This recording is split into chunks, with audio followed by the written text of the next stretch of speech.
Koş koş, Mira bizi yakalamasın. Koş koş koş koş koş koş koş. Mira yakalayacak yoksa bizi. Mira bizi yakalayacak. Mira geliyor. Koş.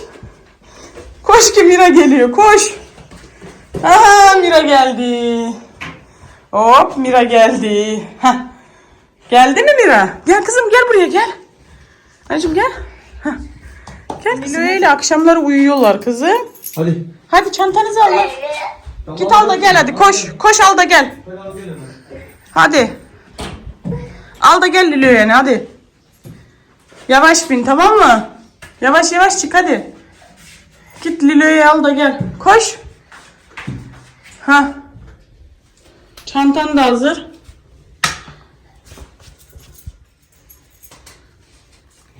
Gel hadi. Ayaklarım üşüdü. Aldın mı? Kızım. Yaren'i de çıkarsan lütfen. Tamam. Anahtar aldın? Yarencik. Çünkü havalar sıcak artık. Montluk hava değildir. Yıkayacak mı bunu ben? Tamam. Tamam. Hadi kızım. Yarenim. Hadi bir tanem. Koş koş koş, baba bekliyor. Hadi. Hadi fıstıkım. Gel gel benim meleğim. Küçük meleğim. Güzel meleğim. Telefonumun da mı getirdin? Hadi gel. Hop. Hadi hanımefendi. Bay bay. Güle güle. Güle güle. Hadi. Hadi kızım. Bay bay. Bay bay. Hadi. Hadi bin arabaya anneciğim hadi. Hop kızıma.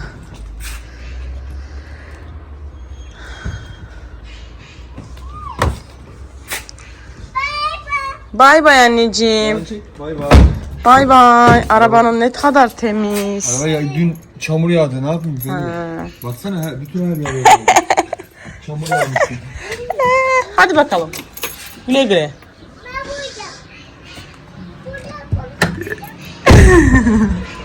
Hadi. Bye bye. Paka paka. Paka paka. Paka paka.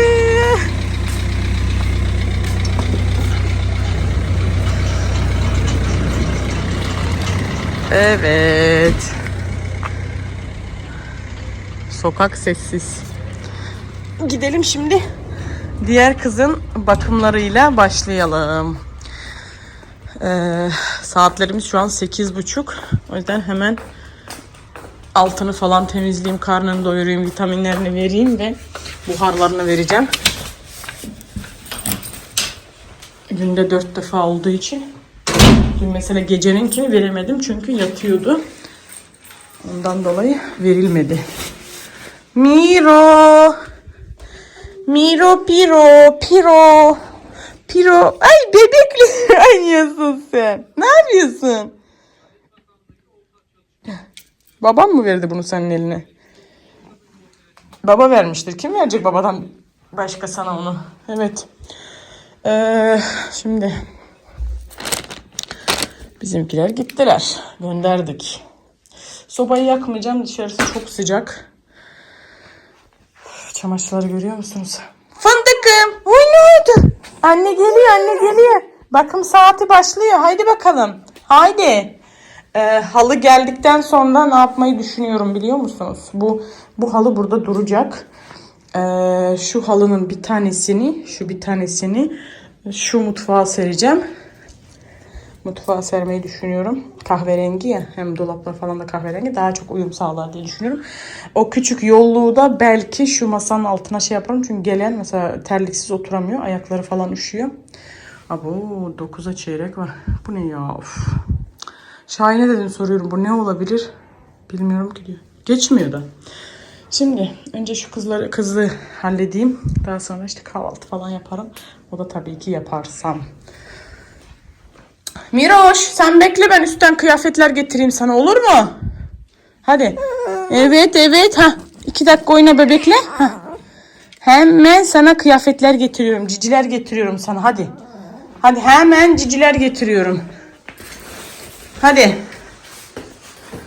Ciciler getiriyorum. Bugün saat 7'de uyandım ve o kadar dincim ki arkadaşlar, yani 7'den tabii ki 8'e kadar yatakta birazcık oyalandık, şey yaptık ama çok dincim, böyle uykusuzluk hiç yok. Bazen oluyor ya, böyle ayılamıyorsun, uyanamıyorsun. Artık gerçi yaz geldi ya. 10'a kadar uyumak da olmaz. Oh. Bahar havası. Nisan kendisini belli etti resmen.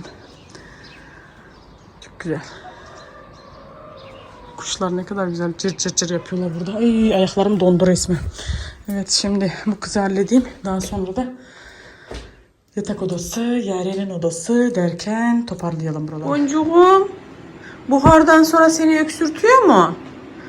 Buharın 2 tane ayrı ayrı var. Bir tanesini verdim 20 dakika arayla.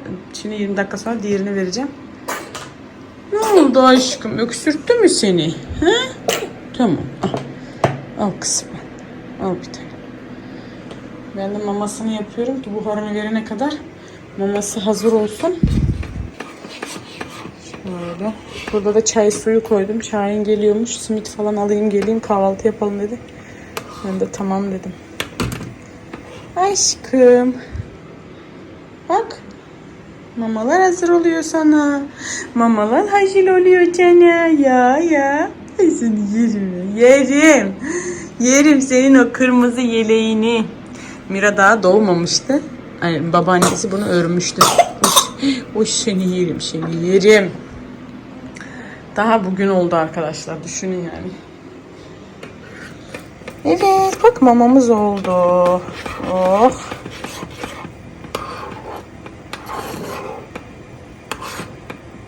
Evet.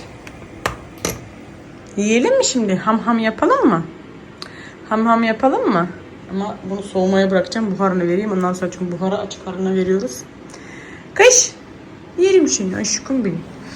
Aşkım benim. Miroş. Oy seni yerim. Ben seni yerim ya, yerim. Sana gelen bana gelsin. Annem. Miroş. Hava alalım mı seninle birazcık? Ay, nasıl bir güneşi var. Bu arada dün şu montu Mira'ya almıştım. Şöyle. Papatyalı. Ha? Papatyalı. Neneye bakalım. Nene nerede? Ha? Nene nerede? Nenesi.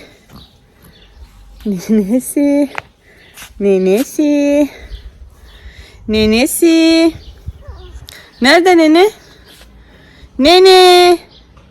Nene. Aha, burada nene. Gelin.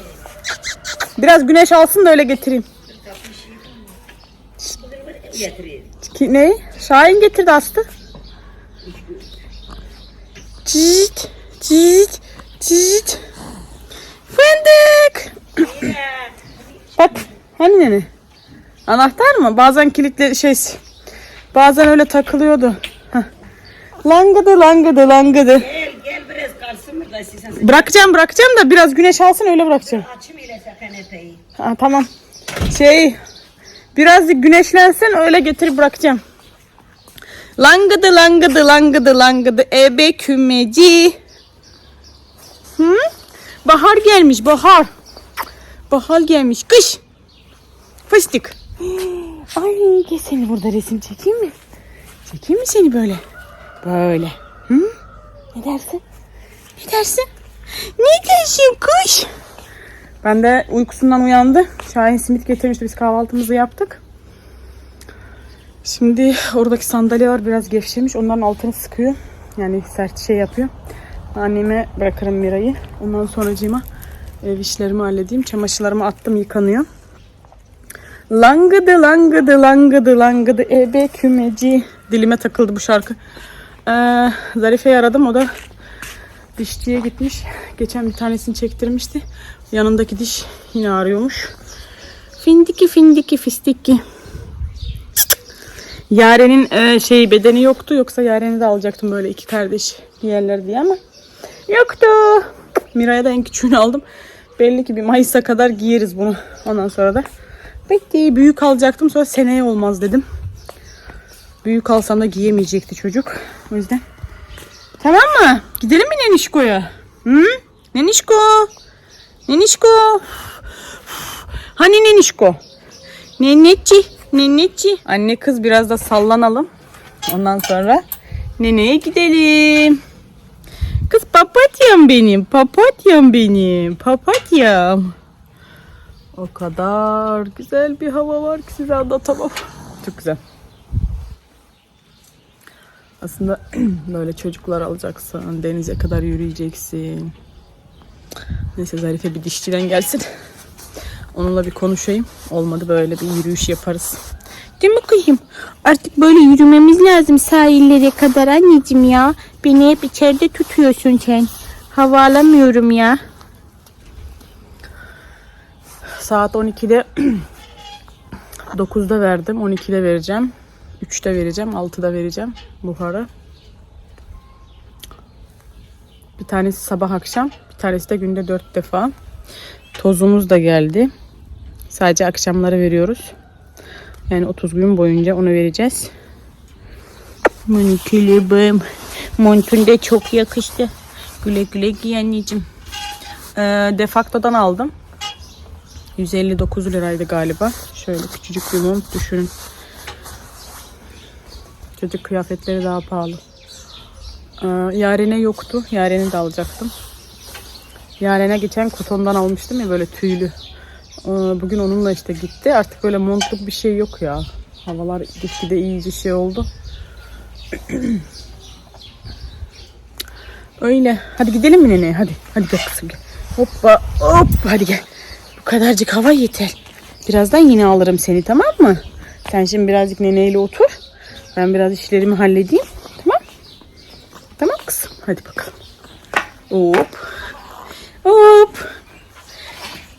Açalım mı? Açalım. Açtık. Geçmemişim ortamı. Böyle pril var ya. Aynen. Çünkü ben geçen deterjan şey yapmamıştım. Yok ben ederim ya. Maydanozlar burada daha güzel olur, şey olur. Şimdi bunu size lazım olsa maydanoz gelme kastan kes çabuk olsun. Çünkü bunlar çok kocaman olmuş biliyor musun? İşte hem Böyle- sararmış. Yok bir de şey olmuş, inceleşmiş. Bak orada samura var, orada 2-3 tane. Hemen getir batırım size samura. Ben varlığını bile unutmuşum. Sizin diktiğinizi sanıyorum. Yok ya ben baktım orada bir şey bile kurumuş susuzluğun elini. Oo arkada Böyle unutmuşum. kes ki ola, böyle kes ki bu suya tükenmiyor sana. Bir de çok kalın ya. Neyse bunu şey güneş görürse bu daha güzel olur da. Ama kes özge lazım olsa götür ha. Makasla kes ki düz geri. Tamam. Bugün buraları toplayacağım ya.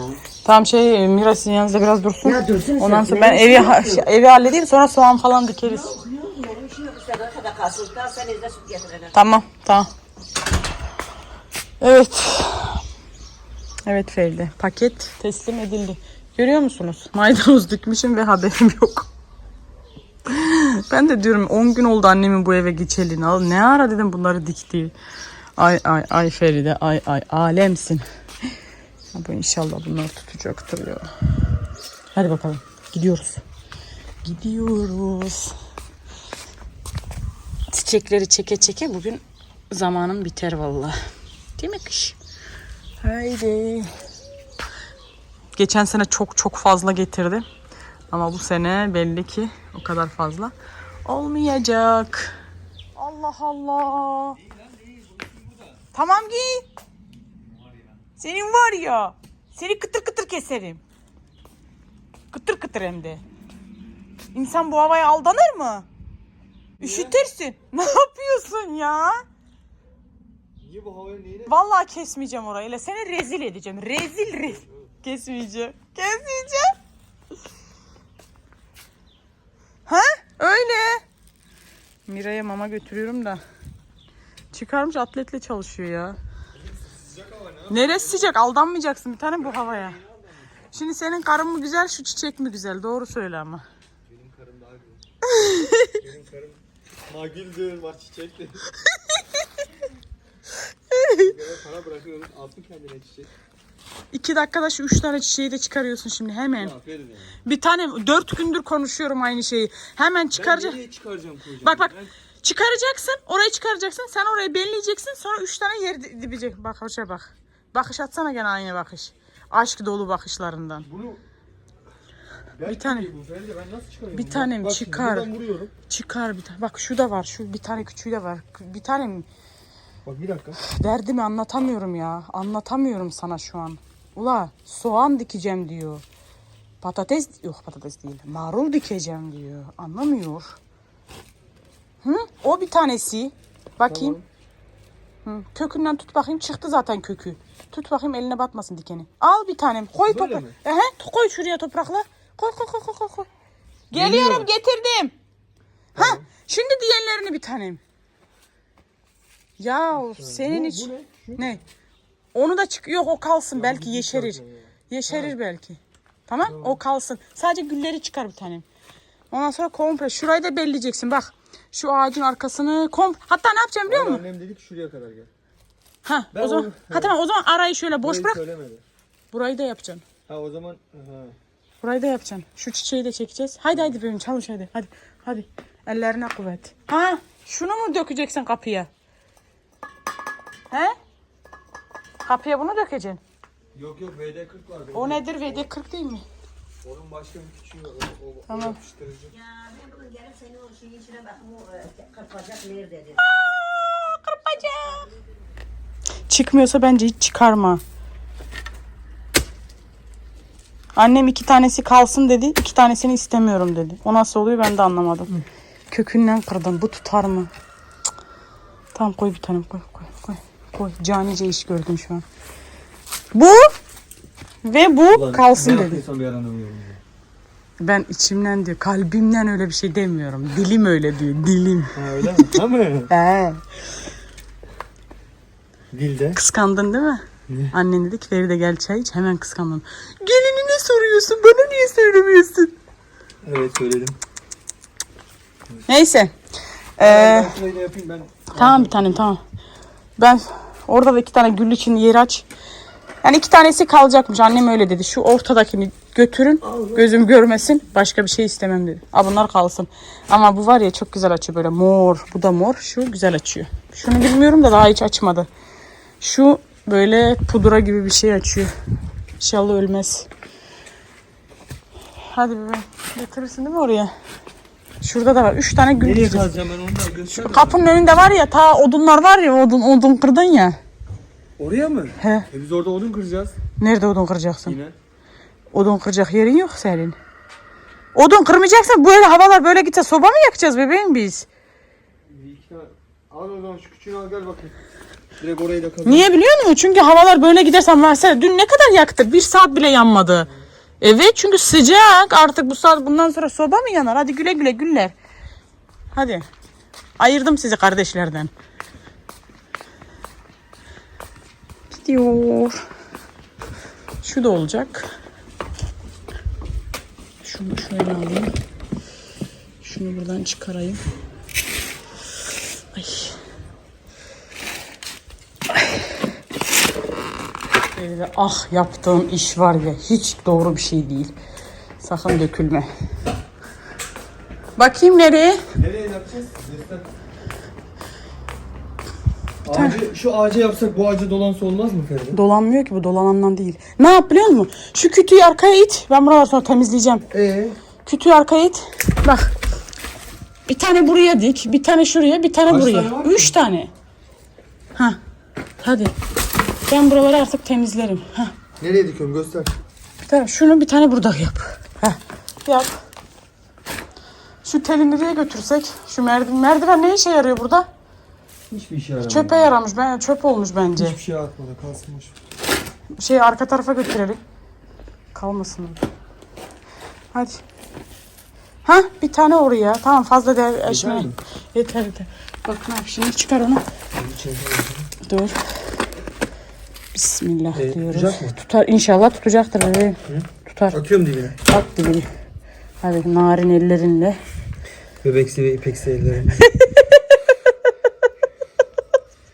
Allah'tan bebeksi ipeksi el görmemişiz. Ne bekliyorsun kızım? İnşaat. Ya ikide bir inşaat deyip durma. Sanki biz evde çalışmıyoruz değil mi? He? İşte. Bebeksi ipeksi elleri varmış. Heh. Bu sarı renk diye almıştım ama A101'de kağıdımda öyle gösteriyordu. Bir geldim eve mor açtı. Ha biz bir de mi dolandırıcıyız? Kandırdılar beni resmen. Vallahi kandırıkçı. Heh, güzelce şöyle yap etrafını. Al. Tabii canım. Bir iş yaparsın. Alo hemen. Alo. Heh. İnşallah tutarsın. Temizlenmeden güller dikildi. Şimdi sıra burayı temizlemekte ama şu an evde işim var. Mutfağı topluyordum. Zarife aradı. Çocuğu sağlık ocağına götürecekmiş. Geleyim beraber gidelim dedi. Ben de tamam dedim. O yüzden şimdi hemen içeri gidiyorum. Şurada 3-5 bir şey vardı. Onları götürdüm attım. Şu tel, sonra şu projektör mi ne o, şu araba hep bahçeye, odunluğun oraya gidecek. Orayı da havalar iyice güzelleşti ya. Orayı da bir gün temizlerim. Şimdi getireyim onlara bir can suyu da vereyim. Şu da şuradan kırılmıştı. Bakar mısınız? Yine de filizlenmiş ya. Ben de kıyamadım. Şahin de diyor ki şuraya bağla diyor. Tutarsa tutar, tutmazsa tutmaz ki zaten bakın kırık olmasına rağmen filizlenmiş. Şurada da bir tane filizlenmiş. Hatta buradan da kırık. Görüyor musunuz? Şuradan kırık. Şuradan kırık ama işte öldürmeyen Allah öldürmüyor. Gideyim bunlara su getireyim. İnşallah tutarlar. Küçüğü de buraya aldım. Bir güzel temizlensin. Burası çok güzel olacak aslında. Yazın var ya şu asmalar böyle yeşil olsun. Şu yaprak çok güzel yeşil yeşeriyor. Öyle. Burayı fazla pek güneş görmüyor ama inşallah güller olur. Hadi bakalım. Şuraya biraz toprak döktüm. Onu da halledeyim. O iki tanesinde şimdi içeride bir tane makas vardı. Makas alıp annem budayacakmış. Yani çayın dışarıda kalmış ya bir tane. Budayacakmış. Yani dallarını kesecekmiş ki kökü sertleşsin. Ortaya dikerim dedi bir şeyler. Allah. Allah. Heh. Çayın kalmış ya. Getireyim mi? Ay, kuşlara bakın ya.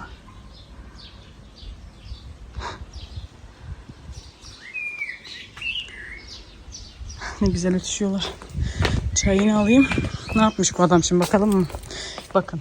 Ana. Şuna. Şuna bakın siz. Ay. Çekirge. Şunların dibini bir güzel böyle yuvarlak yap. Bu nasıl bir sula kazma ya. Şahin'in yaptığı. Tamam kazdım da şimdi şuralar bak. Burayı kazmamış görüyor musunuz? Ne için gülü çıkardım? Ah Şahin ah. Şurada inşallah yeşerir artık. Diken gibi olmuş da.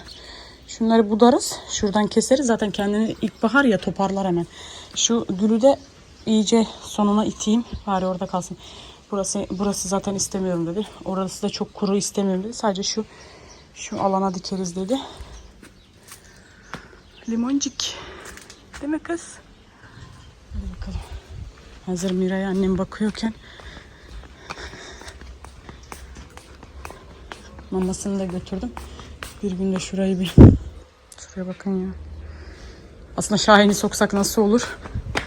Bence harikalar da ötesi olur.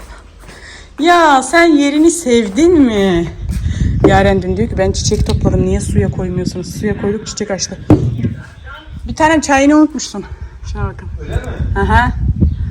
İçmemişsin ki. Şuna bakın. Mis gibi tatlış. Ah. Efendim?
Salonun işi çok şükür bitti.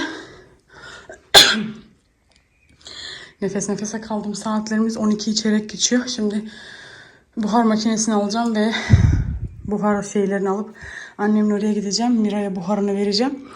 Bitti yani. Tozuna kadar aldım arkadaşlar.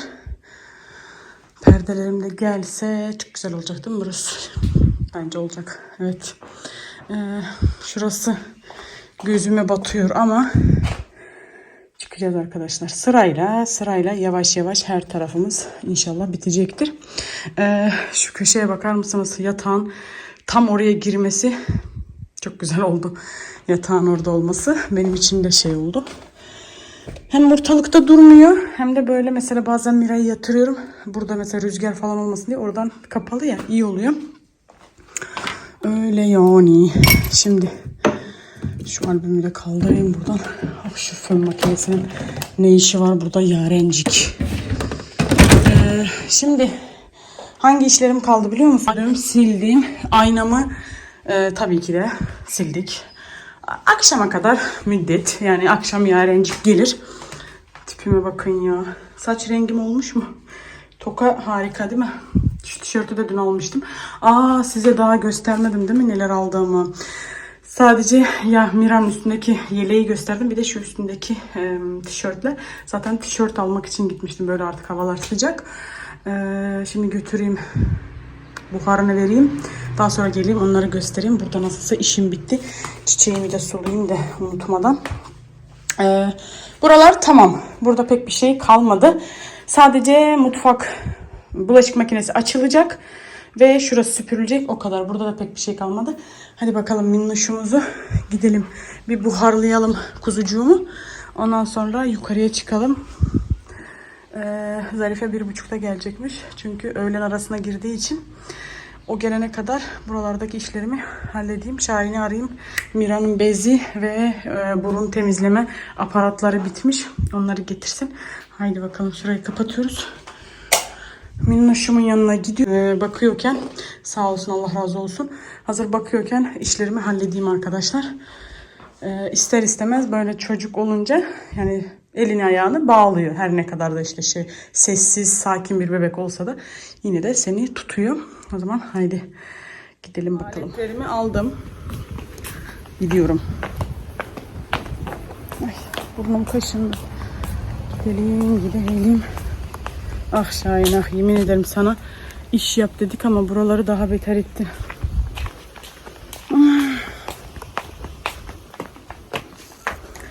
Harcığımızı verelim minnoşumuza. Ondan sonra devam edelim. Ya ister istemez beni görünce şey yapıyor. Sen ne yapıyorsun? Sen ne yapıyorsun? Ha? Nene bir yan sen bir yan uzandınız mı? Ha? Ayağım çok ağrıyor. Niye? Şey batan yer mi? Kız!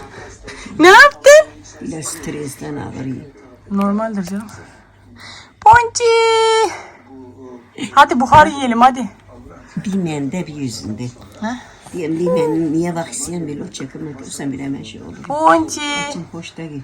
Ponçi! Sen bahar görmedin çöpe Şu sağlamdır değil mi? Sen deli misin ağzım? Vermeyek Feride. Yok Allah korusun mesela Yok koparır. sen diysen vermem vermeyeyim. Yok oynamaya oynuyor Eskiden da. oyuncak böyle kaşıklarımız vardı marketten. Hayır oynamaya güzel oynuyor da şey. Evim karıştı bilmem hiçbir şey ortada yok. Böyle şey olmasa Ancak koparamaz değil mi? kadar. O yüzden diyorum yani. Zarif evlerden sonra buraya gelmiyor mi? Geliyor sağlık ocağına götürecekmiş Ayaz'ı. Tamam gelsin. Dindele. Ya soğan geçen haftadan vakti indiremez ana yetişir bir yerde.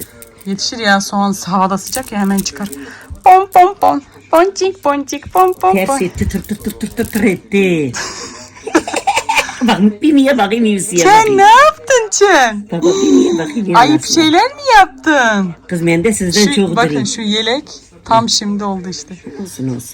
Bir iki tane olsaydı hayır için işlerdim. Şeyim yok idi, pilgim yok idi ya. Bir de o ilk yaren ip aldı ya. Siyah. Hani renkli oradaydı, onu nereye koyduk? Bilmiyorum. İşte Zarife kaldırıp hep de bilmiyorum nerelerdedir. Şahin'e dedim sen onu kaç aldı? Anne dedi valla 8 idi. Öteki hani orada ya. Hani Ondan geçen hani- 30 lira dediniz ama o 8 8 bir liramış. şey değilmiş. Ya hayır bir şey değil. Cin, cin, Onun cin, ikisini insan birbirine katı da böyle bir şey örerdi ha. Pom pom. Ramazandaysan canı sıkılıyor. Bip bip bip Hep bip niye bip. bakıyor? Hiç anasına bakmıyor. Bip, bip. Tabii annesi çocuk olmaz canım. Hadi buhar yiyelim hadi. Hadi siz Bugün de. içi iyi mi? İyi çok sıcak. Orada açık ha bak. Hatta çok sıcak. Hani kızı için kızı bak orada açık. Sıcak. Kapattın mı orayı? He? Yok bir şey değil sıcak. Hadi gel buharını şey yapalım Burada hadi. ver ha orada. Burada vereceğim zaten. Televizyonu kapatma gidip şeyi kapatın geliyor. Hadi gel. Mira. Nene tavuklara mı gitti? Gıt gıt gıt gıt gıt gıdak. Yumurtam var çok sıcak. Tütü. Gel. Ben buhar verirken annem de ben de tavuklara bakayım geleyim dedi. Buhar aldık. Gel aşkım. Biraz daha oyalan. Arabayla bunu da çıkarırım. Ay ne kadar güzel bir gül açmış. Zarife gelince bunu da götürürüm. Sağlık ocağına beraber gideriz. Yolda hem temiz havada uyur. Değil mi kız? Hı? Aşkım. Aşkım. Ponçikim. Hani nene bakalım mı nene? Nerede nene? Nerede nene? Tavukları nene. Tavukları nerede nenem? Nenesi. Nenesi. Ay. Hadi bakalım nene. Nenesi. Hı? Nenesi. Nenesi. Güneş bakıyor gözüme. Nenesi. Nenesi. Hani nene? Ha orada gel. Gel bakalım nene. Annemin yanına gidelim. Bak. Bak orada nene tavuklarını saldı. Aa kirpi. Kirpi. Kirpi. Yaşıyor mu acaba ya? Kirpi. Yaşıyor mu ölmüş mü Allah'ım? Korkuyorum dokunmaya. Ölmüş. Ölmüş mü acaba ya? Kıpırdamıyor hiç. Ne oldu? Kirpi ölmüş ya. Ne oldu? Ha? Ay bir sürü yumurtası var. Bu var ya. İkisi nereye gitti? Bunu size nasıl yapacak ya? Ay ekmekler niye dökülmüş öyle? Aferin de bilmiyorum ya. Bu da bir tane mi çıkarmış? Bir tane çıkarmış bir de onları çıkaracak. Bilmiyorum durumu mudur bu? Bu ekmekler niye böyle yerlerde? İşte böyle. Dökmüş mü? Ekme, öbürü tavuğu dökmüş ya. Yine Ya. ne olacak? Gelir mi bunun üstüne? Öbürü nerelerdedir? Öbürü tavuk. Bilmiyorum ki. Nereye düşüyor? Cibi mi? Arkadadır değil. Cibi mi? Ha Evet. çıktı. İkisi de mi çıktı? Biri anasının yanında değil mi? Ya Bir de yazık. öldü mü ekmek üstüne düştü? Yazık ya ekmeği ne yapmışlar böyle? Hep eşelenmiş bak. Ah. Vallahi bir tane var öbürü yok. Acaba ekmek mepeğin altında mı kaldı dediğiniz gibi? Orada mı kaldı? Orada sesi geliyor. Sesi geliyor da evet. Ay. Bir tekrar de sadece. Bir çektim de benimki açık. Tavuklar hep ekmek. Ha? Ekmekleri tavuklar hep dökmüş. Birazcık topladım annemi. Yani Miray aldı ben de birazcık topladım. Üstünde de yumurtalar falan var. Kız. Ay bakamıyorum. Güneş yaktı şu an beni. Ha? Bıdık. Kapı açık ya. Öylesine çektim gittim. Annemin kapattım da benim öylesine açık. Fındık. Pıstık. Allah'ım gerçekten yaz gelmiş. Millet hep şortlu. Ben çocuğu böyle yelek melek giydirmişim. Şuradaki bir tane çocuğu görüyor musunuz? Yaz elbisesiyle. Nasıl en güzeli.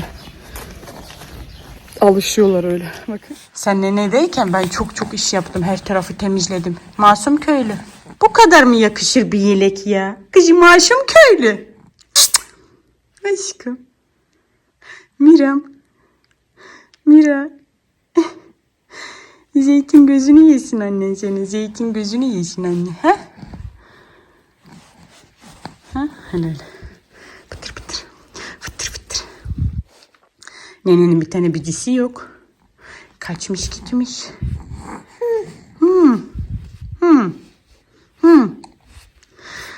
Yesin anneciğim bunu yesin. Öp bakayım anne.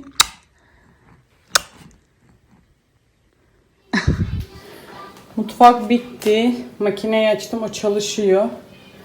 Evet, burası. Saat kaç ya bu arada? Abo 1:30 olmuş. Zarife gelir şimdi. Miroş'um Nilo'ya da. Hemen şimdi geleceğim, onunla ilgileneceğim. Yukarıların yataklarını falan topladım. Yaren'in dolabını gözden geçirdim. Mira'nın da aynı şekilde. Evet, süpürülecek, yanlış görmüyorsunuz. Ki zaten süpürgeyi getirdim. Burayı açtım hava alsın. Bu odayı açmadım. Çünkü çok rüzgar oluyor. Miroş'umun Yaren'imle Miroş'un odası tamamdır. Kapattım orayı. Ondan sonracığıma burada çamaşırlar astım. Bir makine daha attım. Renkliler yıkanıyor. Nefes nefese kaldım ya. Yani buradaki işlerim bitti. Niye çıktım buraya? Şu aldıklarımı göstereyim. Ondan sonra ineceğim çünkü yemin ederim şu işlerin kendine hayrı yok. Bir tek süpürülecek ama o da sağlık ocağına gidip geleyim. Ondan sonra yani birden yüklenmeyeyim. Çünkü aşağıda Mira da tek başına. Her neyse şöyle kendime yarım çorap aldım. Kaç tane varmış? 1, 2, 4 pardon 1, 2, 3, 4, 5, 6, 7 çift varmış. Şöyle. Abo 60 liraymış. Neyse çorap aldım. Böyle yaza uygun rengarenk. Daha sonra üstümdekinin bir tane böyle mor rengi tişörtünü aldım. Az önce annemin küçük eve gittim ya, yandım sıcaktan. Orası daha da sıcak. Burası gene esiyor serin. Bir tane bu şeyden, bunun aynısından bende gece giydiğim bir pijamam var, elbise. Onun benzeri ama şöyle tişört çok hoşuma gitti. Böyle biraz da kalçayı falan kapatıyor.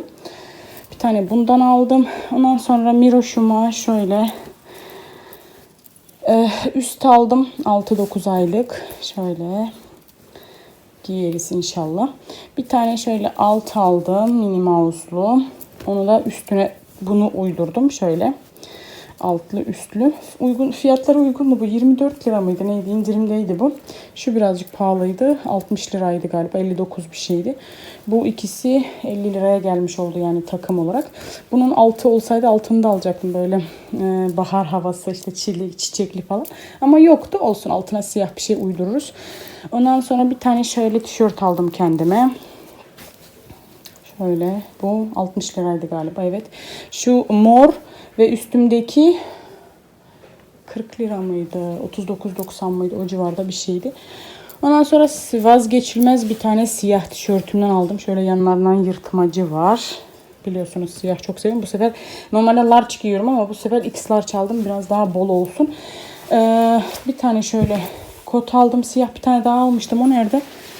Şöyle yüksek bel. Ne kadarmış bunun fiyatı? 150 liraymış bunun fiyatı. Bir tane daha aldım ya. O neredeydi? Onu nereye koydum? Dur. Denedim galiba. Buraya mı koydum? Evet, burada. Bakın öylesine dolaba koymuşum, görüyor musunuz? Bir tane de şöyle gri koyu cin gibi. Bunun fiyatı da 150 liraydı. 2 tane pantolona 300 lira vermiş olmuşuz. Dar paça, ben normalde biliyorsunuz böyle evde de zaten dar paça giyiyorum. Bir tane şöyle bu renkten aldım. Açık renk istiyordum, böyle yaza uygun. Ama inanın hem zamanım yoktu. Şahin gelmişti. Hem de daha sonra böyle daha uygun bir, böyle zaman bol olduğu bir gün giderim. Böyle deneye bakarım. Çünkü açık renk istiyorum. Yani 2 tane de kot aldım. Aldıklarım da bunlar arkadaşlar. Bunlar şimdi bir makinem dursun. Ondan sonra koyular falan çıkmaz. Ama neyse, çıktığı zaman bunları hep atarım. Bunlar yıkanır. O kadarcık. Ya şuranın tozuna bakın Allah aşkına. Anneme ekliyordum ki eskiden. Annem işte diyordu ki 3-4 günde, işte bir haftada bir böyle yukarıları temizleyeyim, gideyim yukarıları süpüreyim. Ben de dedim ki ya niye hep kendini yoruyorsun, işte yukarıda zaten kimse kalmıyor, yani niye sürekli şey yapıyorsun ki? Meğersem öyleymiş arkadaşlar, durmadan. Ki ben bir gün burayı süpürüyorum, düşünün. Bir gün aşağıları süpürüyorum, bir gün yukarıları süpürüyorum. Ama yani inşallah öyle bir gün gelir ki ikisini aynı anda böyle bitiririm. Ama ona da Mira'ya bakması lazım annemin. Yani bol zamanımın olduğu bir gün. O da Ramazan ayı geliyor. Nasıl olacak bilmiyor. Neyse olur ya. Ben öyle oruç tutarken böyle genelde şey yapmam. Kendimi işe veriyorum ki hem çabuk geçiyor. Öyle arkadaşlarım. Bir müddet daha bu örtümü kullanırım. Daha sonra kaldırırım. Şimdi ben aşağıya iniyorum. Zaten üstümü falan değiştirmeyeceğim. Böyle gideceğim. Bir şey yok yani üstümde. Ah ayna ah. Silineceksin ayna. Az kaldı. Şimdi saçımı sadece tararım. Onun dışında spor ayakkabımı giyerim. Böyle giderim. Yani Miram da hazır zaten. Şimdi altını falan bakayım. Yapmış mı yapmamış. Onları bir temizleyeyim. Daha sonra da gelince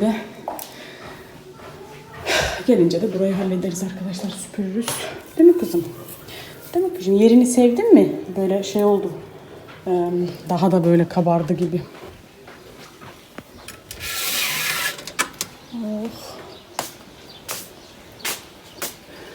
Buraya çıkıyorum ya resmen insanın içi açılıyor biliyor musunuz? Yakında şu kar görüntümüz gidecek. Çünkü havalar iyice ısınınca eriyecektir oralar. Bakın şu dağların üstündeki olanlar hepsi eridi şu arka taraftakiler. Onlar daha yakın olduğu için. Bu en yüksekte 2665 metre galiba orası. Teleferik. Şu tepede küçücük bir şey var bakın. Orası teleferik. Yani orası çok yüksek olduğu için kar çok geç eriyor. Güllerim. İnşallah böyle tutarsın. Şahin'e diyorum ki elini severse tutacak. Diyor o nasıl oluyor? Yani elin diyorum hafifse çiçeklerim tutacak. Yani güllerim tutacak. Bakalım inşallah bir şey olmaz ya tutsunlar. Böyle camdan baktığımız zaman gül görürüz değil mi? Evet. Haydi bakalım. Aşağıya inelim. Zarife büyük ihtimal çıkmıştır.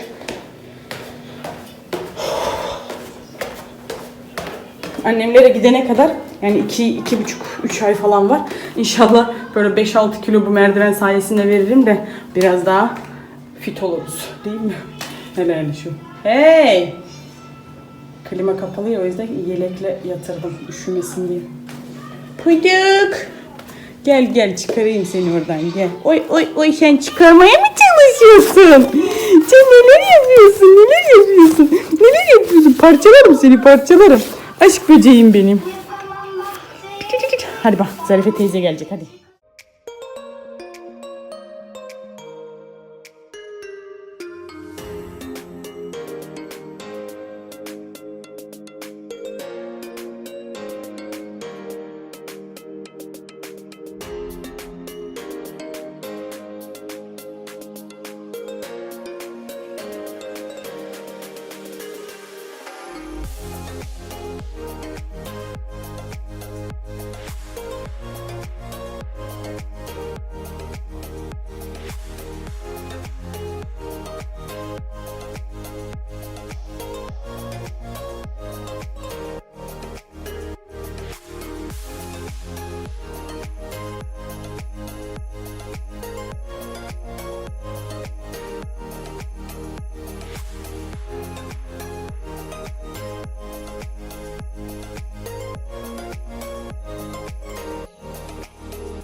Bebişlerimiz uyudu. Biz de sağlık ocağından çıktık. Şimdi şeye gidiyoruz, eczaneye gidiyoruz. Samir'e Ayaz'a böyle pişik olmuştu gibi ama pişik değilmiş, alerji olmuş çocuk. Yani yediği bir şey dokunmuş. O yüzden şimdi eczaneye doğru gidiyoruz. Her ne kadar güneş olsa da oluyor. Böyle rüzgar geliyordur belki size de. Melek de burada. Ben de evden çıkarken önce şöyle siyah hırkayla çıkacaktım. Sonra dedim yok dedim yanıma dedim yeleğimi alayım ve iyi ki almışım. Soğuk. Merhaba. Hey. Arkadaş bak Zarife bak. Hop. Atlayabilir mi Zarife bu? Dik dik. Sen korkuyor musun bunlardan? Evet. Ben hiç korkmam. Bak merhaba. Günaydın. Ben hiç korkmam bunlardan. Bunun ki kendine zararı yok. Zarife sana mı zarar olacak? Ay yerin tatlış. Hadi bay bay. Evet eczanede işlerimizi hallettik. Şimdi öyle Tekirova Parkı'ndan yürüyoruz. Şurada bir de fotoğraf çekineyim. Ay suyun berraklığına bak Zarife. Şeffaf, tertemiz.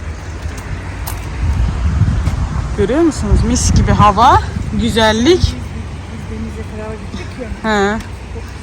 Kışın bir gör Zar şu dallar var ya. Oralara geliyor ya. Tabii. Aslı'nın evinin önünden geliyor bu dere.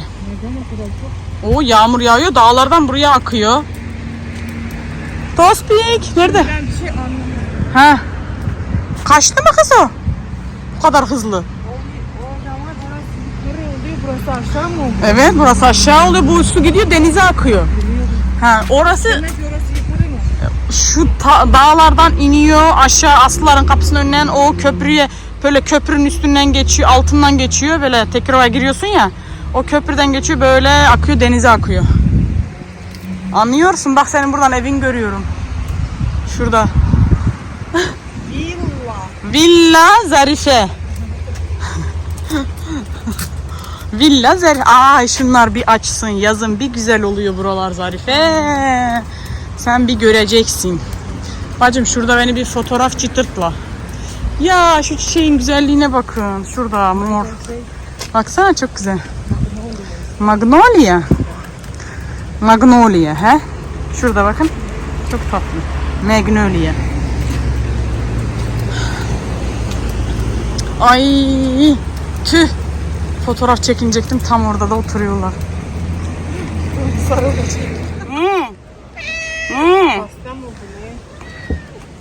Grip olmuş Zarife.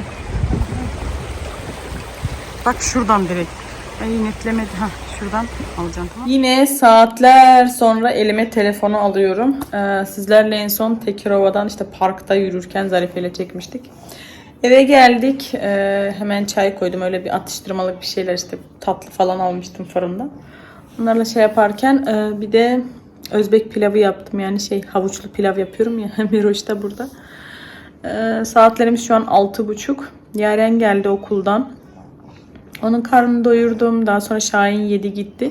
Ondan sonra annem, ben, Zarife oturduk burada. Hatta şu an masa bana bakıyor. Ben masaya bakıyorum. Yani salonda yedik. Önce Zarife ile annem ben Zarife önce mutfakta çay içtik, konuştuk ettik. Daha sonra işte Ayaz orada durmuyordu.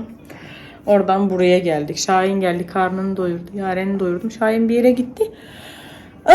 Biz de kız kıza burada oturduk, yedik, içtik. Şimdi Zarife kalktı, karanlık olmadan eve gideyim dedim. Çünkü bayağı bir yani Tekirova içinde buralarda olsa gece mesela gece gitse bile eve korkmaz. Ama birazcık evi yukarıda kaldığı için tek başına korkuyor. O yüzden hava kararmadan gideyim dedim. Yaren de anne dışarısı çok güzel, ben birazcık oynayabilir miyim deyince annem dedi ki neyse götüreyim, yarım saat parkta bakayım dedi. Onu da aldı, oraya gitti annem. Ben de bu bıdığın karnını doyurdum şimdi. Yoğurt yedi bir kase. Uş yine ölürüm ya. Şimdi saat 7 olsun, buharını vereceğim. Ondan sonra yatıracağım. Normalde 6'da vermem gerekiyordu. 3'te vermem gerekiyordu ama biz Zarife'yle 4'te eve geldiğimiz için 4'te verdim. Şimdi 7'de vereceğim. 3 saatte bir veriyorum. Onu bekliyorum şimdi, buharını verip bunu yatıracağım. Daha sonra burayı toplayacağım. Mutfağı toplayacağım.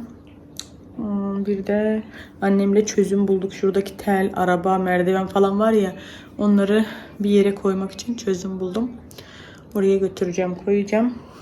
Yarınki işlerimde inşallah dışarıdaki işlerim olur. Yarın perdem geliyor. Perdeci abi yazmış öğlen 12 gibi inşallah geleceğim diye. Bakalım yarın gelsin. Hafta sonunda halılar gelir. Yarın Nigar, Meriban gelmişti işte ya, Nigar'ın gelini. Yani kuzenimin eşi Bursa'ya taşındı ya. Meriban gelmiş işte, buradaydı. Ben de şimdi Mira'ya da buhar falan veriyorum ya, gidemiyorum. Normalde yarın Meriban'la Nigar Kemer'e gidiyormuşlar, kahvaltı falan yaparız dedi. Beni de aradı, kız istiyorsan sen de gel, evde bunu aldın diye.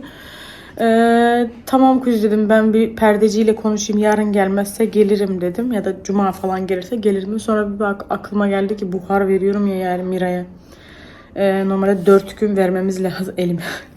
4 gün vermemiz gerekiyor. Şimdi ben çıkarsam gidersem bir günü aksamış olacağız. Dün verdim. Dün mü verdim ya? Dün verdim değil mi? Evet. Dün verdim, bugün verdim. Yani 2 gün daha vereceğim.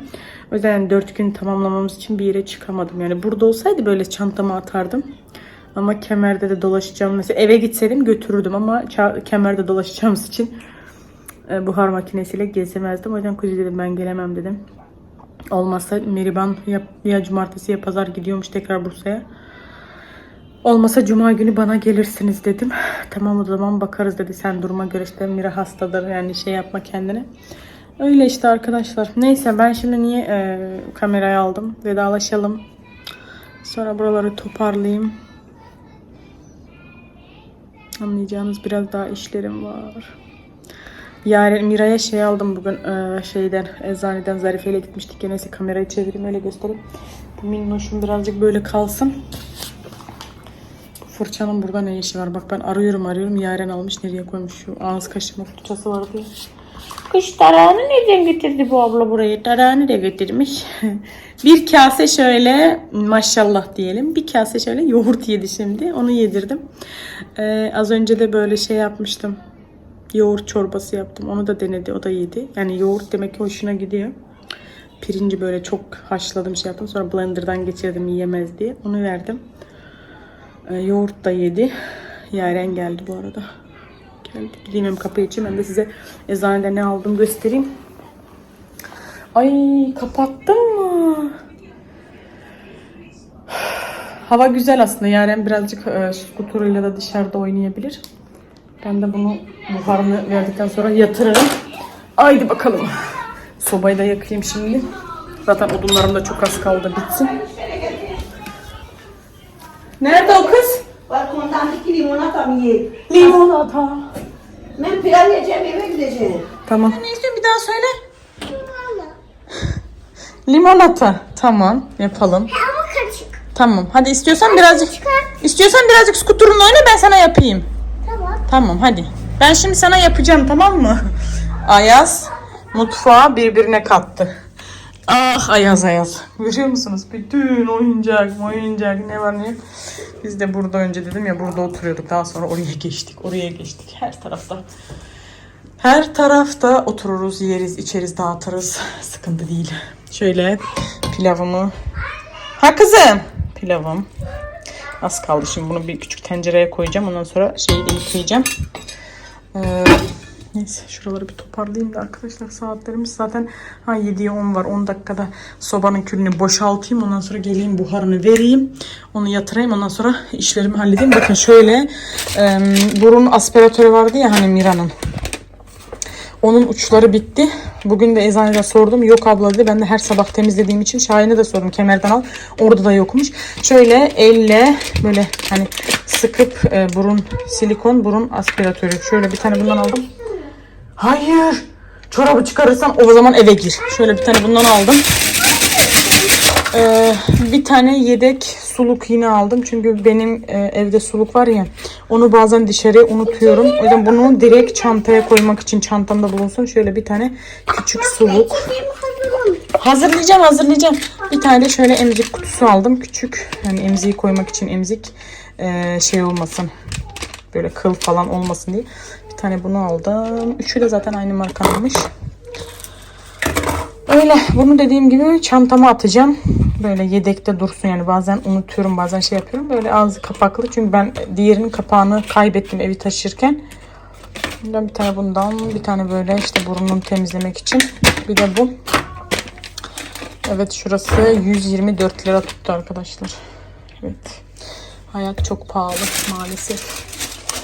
Gelirken de şöyle bir tane yoğurt almıştım ama evde varmış. O yüzden bunu hiç açmayacağım.